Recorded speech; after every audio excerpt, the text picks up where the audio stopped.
दोस्तों, आज हम कॉम्पिटिटिव एग्ज़ाम के लिहाज से बहुत ही इम्पोर्टेंट टॉपिक भारतीय संविधान के बारे में पढ़ेंगे।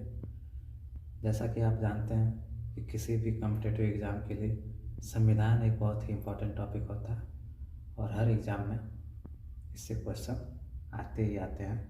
तो भारतीय संविधान को समझना बहुत ज़रूरी है। संविधान को समझने के बाद हम उसको रिलेट करके उसके अनुच्छेद भाग को याद कर सकते हैं और अनुच्छेद को याद रखना आसान हो जाता है। यह वीडियो बिगिनर जो अभी एसएससी जीडी यूपी पुलिस की परीक्षा की पहली बार तैयारी करने जा रहे हैं उनके लिए भारतीय संविधान को समझना बहुत ज़रूरी है, क्योंकि संविधान को समझे बिना उसके भाग और अनुच्छेद को याद करना मुश्किल काम होता है। तो भारतीय संविधान को समझने के लिए पहले हम संविधान को समझते हैं कि किसी भी देश की संविधान जो है वह एक मौलिक दस्तावेज होती है जो राज्य के तीनों अंगों अर्थात जो राज्य के तीन अंग होते हैं विधायिका, कार्यपालिका और न्यायपालिका, इनकी स्थिति, उनका सृजन, उनकी शक्तियों को स्पष्ट करता है कि विधायिका की शक्तियाँ क्या होंगी, कार्यपालिका की शक्तियाँ क्या होंगी, उनके कार्य क्या होंगे, न्यायपालिका की क्या स्थिति होगी। इन सबों का विवरण जो है जो प्रस्तुत करता है उसे ही हम संविधान कहते हैं। और लगभग हर देश की संविधान होती है। किसी देश की लिखित संविधान होती है और किसी देश की अलिखित संविधान होती है। भारत की जो संविधान है वह एक लिखित संविधान है और यह विश्व की सबसे विस्तृत संविधान भी है। संविधान की आवश्यकता, किसी भी देश के संविधान की आवश्यकता इसलिए पड़ती है कि इससे सरकार के अंगों का सृजन करना, और सृजन, किसी भी अंग का सृजन किस प्रारूप के तहत होगा, किन सिद्धांतों पे होगा, उनका कार्यान्वयन कैसे होगा, क्रियाकलाप क्या होंगे, इन सारी चीज़ों की व्यवस्था संविधान में की गई होती है। सरकार के अंगों की शक्तियाँ जो होंगी, सरकार के अंगों के कर्तव्य क्या होंगे, दायित्व क्या होंगे, इन सबों का भी विवरण संविधान में निहित होता है। और लगभग हर देश के संविधान में वहाँ के नागरिकों को कुछ मौलिक अधिकार प्रदान किए गए होते हैं। इन मौलिक अधिकारों का भी विवरण संविधान में उल्लेखित होता है। और भारतीय संविधान की मूल विशेषता यह भी है कि भारतीय संविधान में नागरिकों के मौलिक अधिकार के साथ साथ उनके कुछ मौलिक कर्तव्य भी निहित किए गए हैं और राज्यों के लिए कुछ नीति निर्देशक तत्वों का भी उल्लेख किया गया है। और इन सब के साथ साथ भारतीय संविधान में आपात स्थितियों के बारे में भी समुचित व्यवस्था की गई है। आपात स्थितियों में देश की विधायिका, कार्यपालिका अपना कार्यों का क्रियान्वयन कैसे करेंगी, इनके बारे में विस्तृत जानकारी दी गई है। तो भारतीय संविधान कैसे बना, इसको बनाने में कौन कौन से प्रोसेस हुए, संविधान सभा का गठन कैसे हुआ, ये एक विस्तृत विषय है। इसके बारे में कभी हम डिटेल में अगले वीडियो में जानने की कोशिश करेंगे। आज हम भारतीय संविधान की उद्देशिका जो है भारतीय संविधान का बहुत ही इम्पोर्टेंट पार्ट होता है। अगर आप उद्देशिका को समझ गए तो पूरे संविधान के मूल भाव को आप समझ जाएंगे कि आखिर भारतीय संविधान का निर्माण किस उद्देश्य के लिए किया गया है, किस प्रयोजन से किया गया है।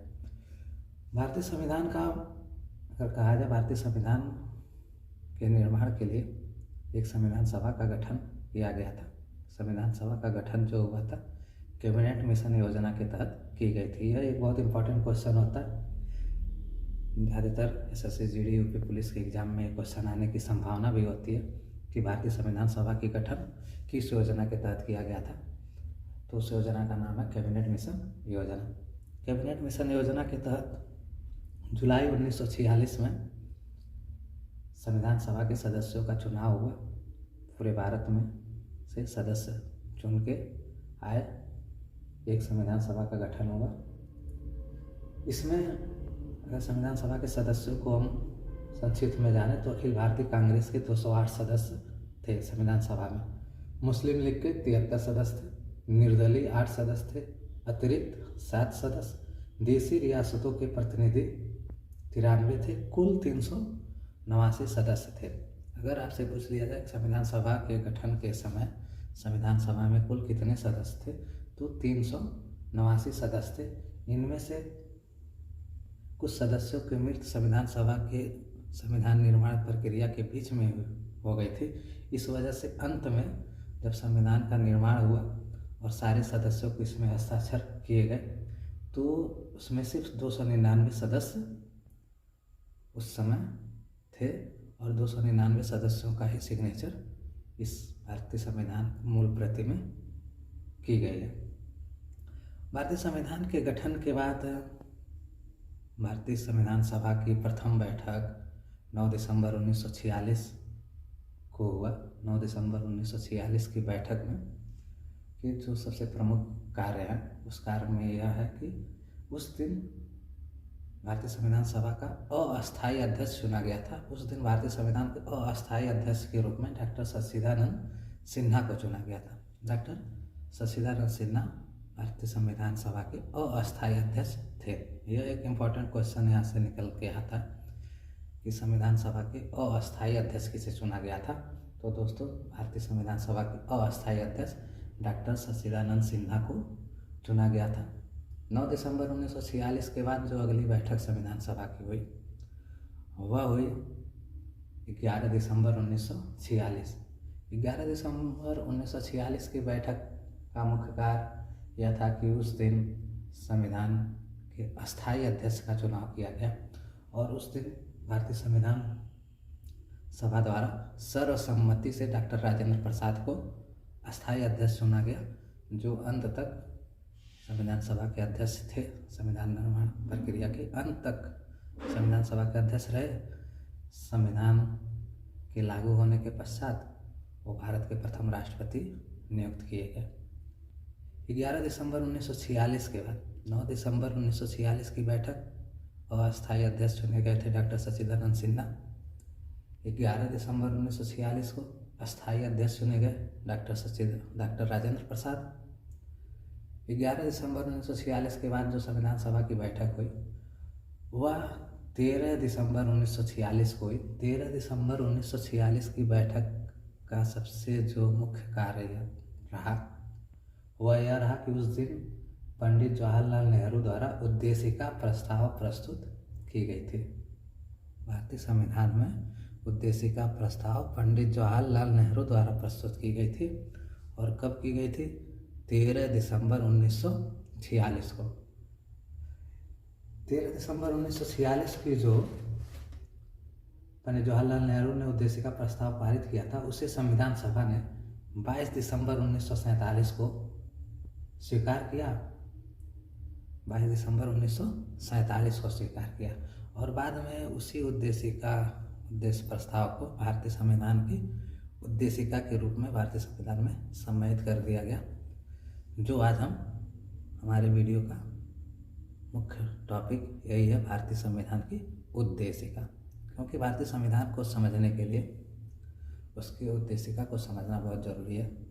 उद्देशिका में एक एक जो शब्द समाहित किए गए हैं यह संविधान के भाव को समझने में हमारी सहायता करती है और भारतीय संविधान को समझने के लिए उद्देशिका को समझना बहुत ज़रूरी है। तो देखिए दोस्तों, भारतीय संविधान की उद्देशिका की जो शुरुआती शब्द है वह है हम भारत के लोग।